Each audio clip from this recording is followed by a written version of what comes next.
a palavra profética na era do Apocalipse. Pedro Dong, capítulo 6. Tema desta semana: os primeiros 4 selos. Meta de hoje: leitura das páginas 96 a 99. A nossa comissão: pregar o Evangelho.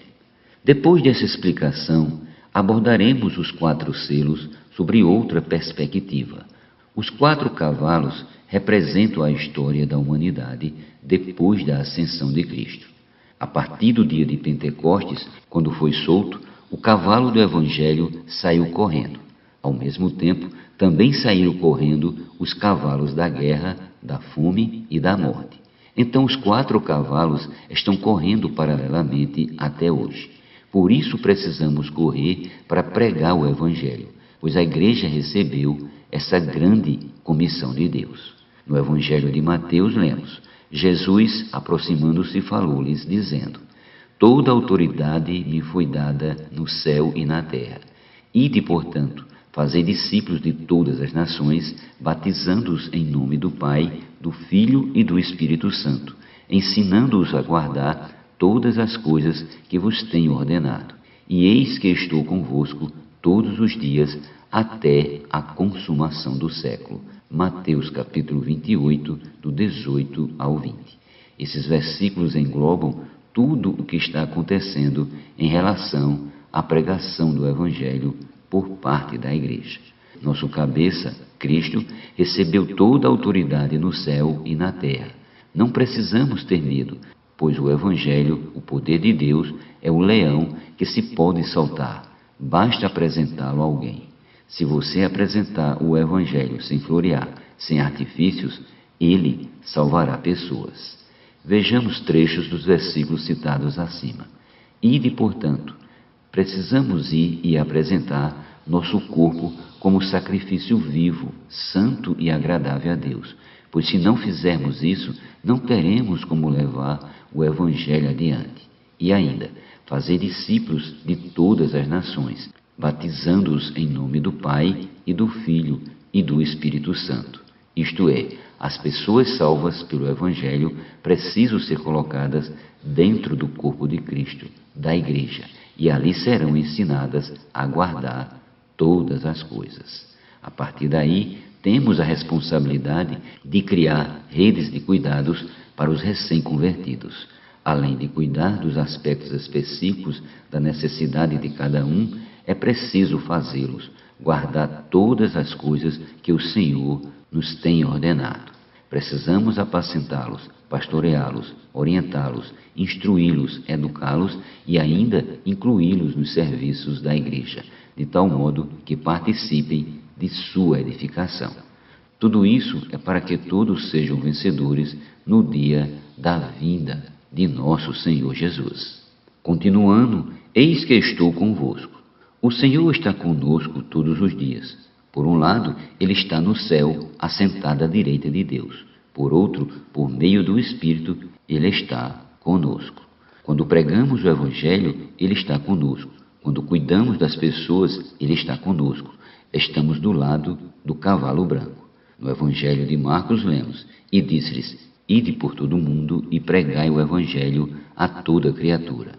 Quem crer e for batizada será salva. Quem, porém, não crer será condenado. Estes sinais hão de acompanhar aqueles que creem. Em meu nome expelirão demônios, falarão novas línguas, pegarão em serpentes, e se alguma coisa mortífera beberem, não lhes fará mal. Se impuserem as mãos sobre enfermos, eles ficarão curados. De fato, o Senhor Jesus, depois de lhes ter falado, foi recebido no céu e assentou-se à destra de Deus. E eles, tendo partido, pregaram em toda a parte, cooperando com eles o Senhor e confirmando a palavra por meio de sinais que se seguiam. Marcos capítulo 16, versículos do 15 ao 20. Muitas vezes ficamos acomodados. Mesmo que fisicamente não tenhamos condições de sair às ruas, podemos sair por meio da internet, de mensagens ou mesmo de telefonemas. Podemos sair sim. Ora, o Senhor que está sentado à destra de Deus coopera conosco, quando saímos confirmando a palavra por meio de sinais que se seguem. Os sinais seguem a palavra profética quando a praticamos. Apóstolos revestidos de poder para pregar o Evangelho. Toda autoridade no céu e na terra foi dada a Cristo, nosso cabeça. O corpo também precisa receber poder para cumprir a grande comissão de pregar o Evangelho, de levá-lo adiante.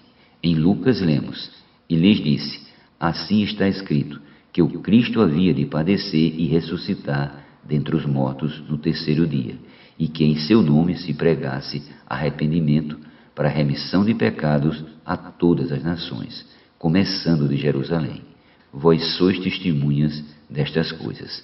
Eis que envio sobre vós a promessa de meu Pai. Permanecei, pois, na cidade, até que do alto sejais revestidos de poder. Lucas capítulo 24, versículos do 46 ao 49. Os primeiros discípulos precisaram aguardar em Jerusalém até que do alto a promessa do Pai fosse concedida e o Espírito fosse derramado. Então aconteceu isto no dia de Pentecostes. Um grande vento impetuoso foi para onde eles estavam. O Espírito desceu sobre eles como línguas de fogo e pousou sobre cada um deles. Em seguida, passaram a falar e pregar o Evangelho em outras línguas. Com a descida do Espírito Santo, os discípulos receberam o poder. Portanto, não podemos ser pessoas que servem ao Senhor no escritório, mas precisamos sair para pregar o Evangelho. Quando estava na terra, Jesus pregava o Evangelho do Reino, conforme descrito nos capítulos 4 e 9 do Evangelho de Mateus. Amado leitor, nossa missão é pregar o Evangelho e restaurar o Reino de Deus na terra. No capítulo 2 de Atos, no dia de Pentecostes, a igreja foi revestida de poder com a descida do Espírito Santo. Os 12 apóstolos foram revestidos de poder. Pedro e João, que lideravam os discípulos, saíram pregando o Evangelho sem medo, enfrentando de maneira intrépida as autoridades religiosas e disseram que não poderiam deixar de anunciar o nome de Jesus, no qual há salvação. Eles saíram porque estavam revestidos de poder. Posteriormente, o Senhor levantou Paulo, que a partir do caminho para Damasco nunca mais foi o mesmo. Ele se tornou um pregador zeloso e fervoroso do Evangelho.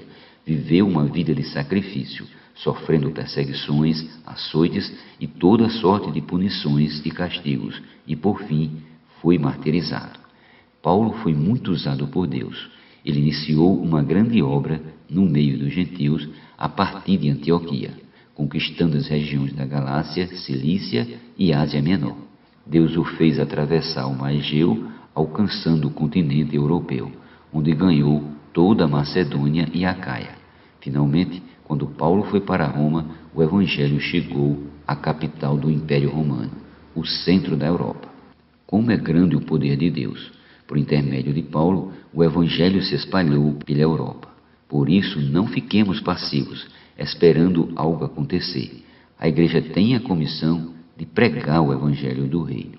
Ó Senhor Jesus, que tenhamos esse mesmo encargo para avançar em nossos dias.